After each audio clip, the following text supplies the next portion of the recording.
الجزائرية في إطار القاري. ننتظر دخول الفريقين أرضية الميدان، إن شاء الله نستمتعوا بهذا الموعد الكروي.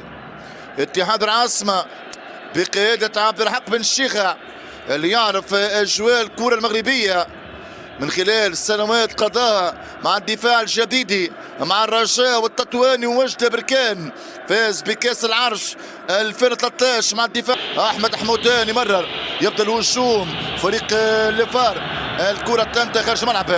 امامنا ايمانويل رقم 3 رواندي الفريق المغربي. زكريا منطقة الجزاء رأسية خطيرة، يبدا المباراة بتهديد. اول محاولة لصالح الجيش، يضغط الفريق المغربي الليدر في الهجوم والكرة ترجع جزائرية برمية تماس. الجيش الملكي 2005 تمكن من الفوز بلقب